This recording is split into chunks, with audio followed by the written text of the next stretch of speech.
Hey everybody, I'm Mike Hansen with Guilt Free Gaming, and today I'm going to bring you a little video on how to play Long Live the King on Tabletop Simulator. It's our free game on Tabletop right now that will be launching a physical version in September on Kickstarter. So please support us, and thanks for checking out this game. I'll go ahead and take away this face so that we have a full screen here. If you're looking to get Long Live the King, first you're going to need to buy Tabletop Simulator. It's 20 bucks currently, but it does go on sale often down to 10 bucks, so keep an eye on it. But once you own it, you're going to go to your library. You're going to click on Tabletop Simulator and go to Workshop. Now, once you're in the workshop, just simply type Long Live the King, and we are right here. Beautiful artwork on front. So this button here should say subscribe, so all you have to do is click subscribe, and now you will have the game. So when you go into Tabletop Simulator, you will create a game. You would click multiplayer and go through those steps, but for this video I'm just going to do a single player. Click on your workshop and find Long Live the King. The DLC should be downloaded in here, and just click it and hit load. Alright, we have now loaded Long Live the King.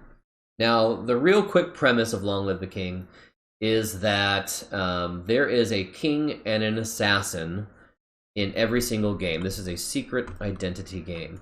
And the other roles are randomized. So you'll always have a king and an assassin, and then depending on how many players you have, you'll have 4 or 5 or 6 random identities that are also in the game. Everybody has a unique win condition, and at the top of this sheet here, if you hold Alt and as you're hovering over it, you can see everybody's win condition. So the king needs 5 power, the assassin wants to kill the king, and he does so with 3 might and 4 gold. The sage requires knowledge, and so on. A lot of cards also have very specific actions that they can take, such as the sage has a role-specific action to once per game, he basically can reveal the discard pile and pull all of the knowledge out of there. So if you start seeing a bunch of knowledge going into there and you think somebody's the sage, might be wise to ally with them, but we'll go over that shortly. All right, so every secret identity has a unique win condition, and those win conditions are revolved around our resource cards. So this is our resource card deck, and this is a might card, influence. More might, more might. Here's knowledge, and power should be here in a second. There we go. So there's power, which is a suit of spades, knowledge, diamonds, influence, hearts, and might is the fist. Each of these cards can be used on your turn in things called actions, and you get 2 actions every 20 of your turns. Actions are listed here at the bottom of the reference sheet, but you can buy a card with 2 gold. You can sell any number of your cards to gain a gold back. You can trade with other players. This is probably one of the most used actions in this game, is trying to sell cards that you don't need or trade for cards that you do need. You just need to be careful that you're not giving away your role. Bribe is basically like the game of Go Fish. You pay somebody 3 gold, and you can ask for a specific suit, whether that be might, knowledge, or influence. You cannot ask for power. If they have that card, then they must give it to you. Investigate, you spend 2 knowledge to secretly peek at another player's role card, and then you slide that back over to them.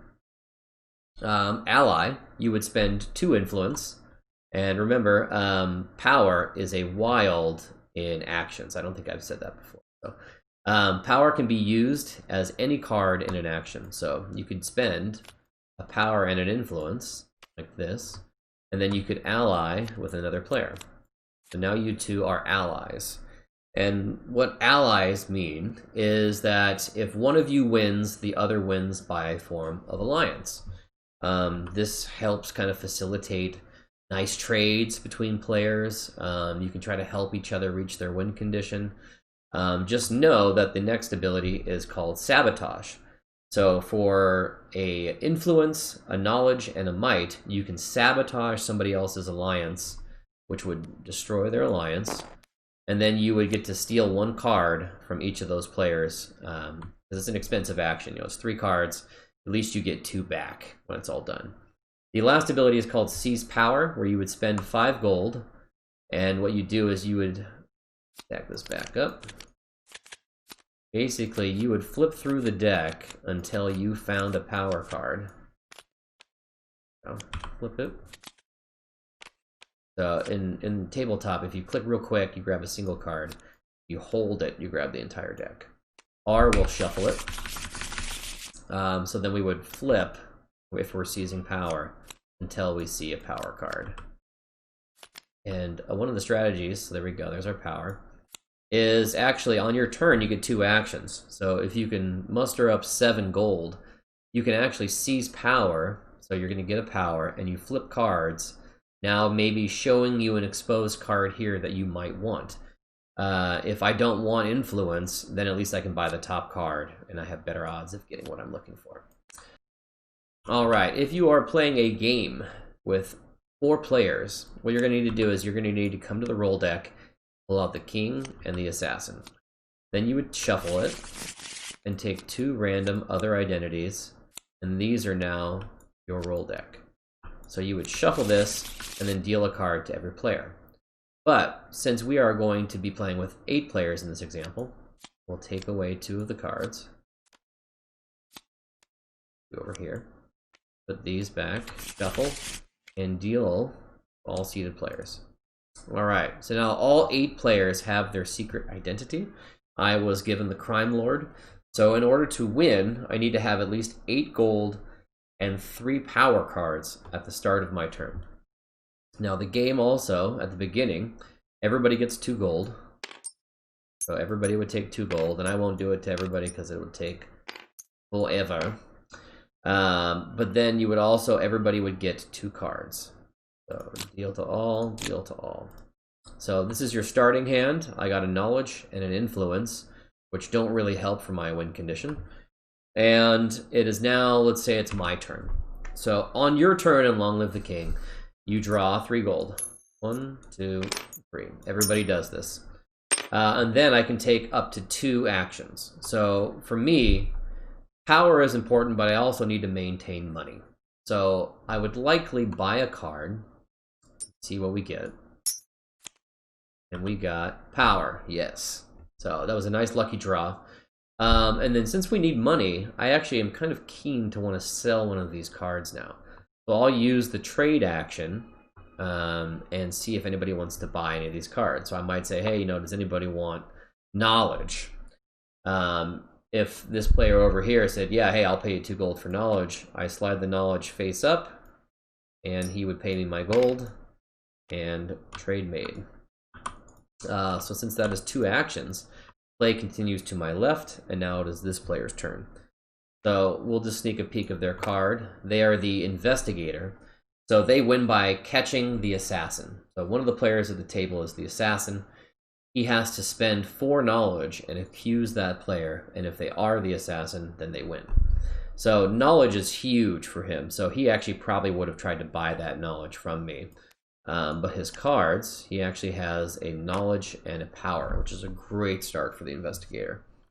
So what the investigator is going to be doing on his turns is keeping an eye on who is pulling might, because the assassin needs might to kill the king.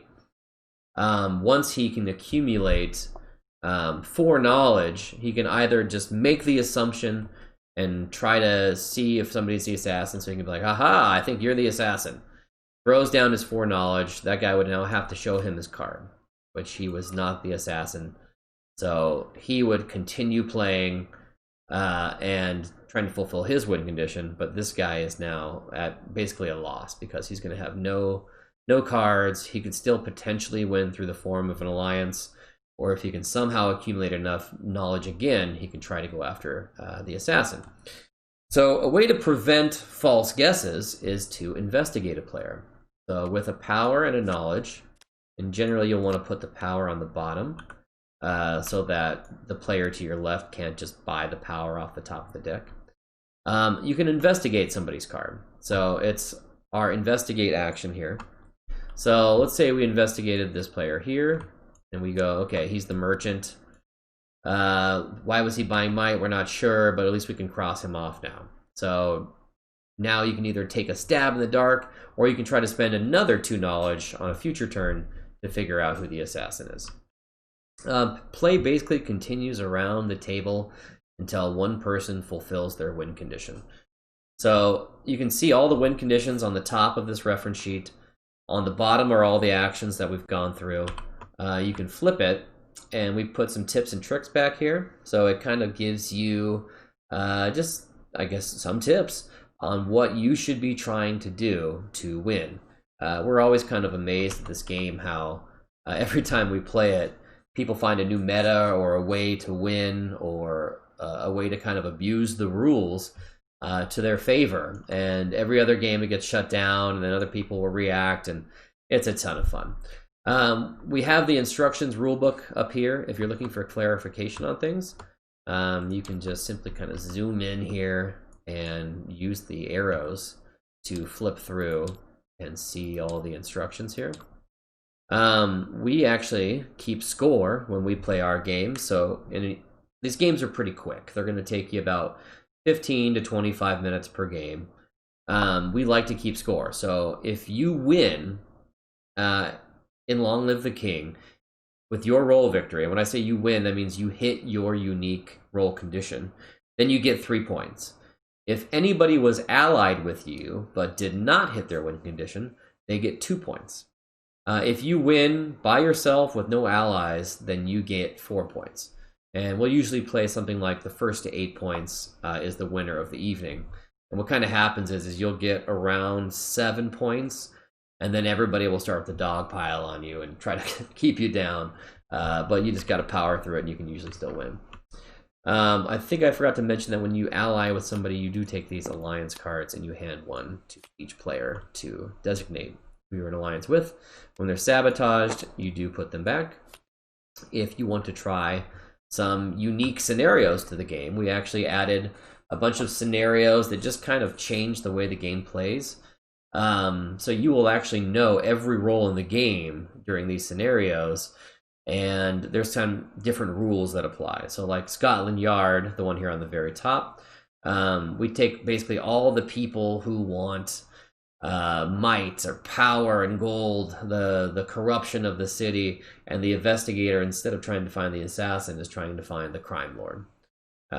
Things like, let's see, hitmen. This is a fun one. It's a little tougher to explain, but you add in all of these various classes to the game, and based on this little chart we have at the bottom, it tells you who you are looking to assassinate and who you're trying to kill. So it's just a fun little twist on the game. But not required, and it's not the base game at all. It's just something we added to spice things up. So have fun playing Long Live the King. If you have any questions, feel free to hit us up on our website. I think you can contact us through the workshop here on Tabletop Simulator. But send us an email, go onto our Twitch. You can leave comments. We'll play live in the evenings. Let us know what you guys think. If you have any balance questions, or you think something needs to be fixed, let us know. We've balanced this game incredibly well, and we've played it over 200 times. But we're always looking for any feedback at all. So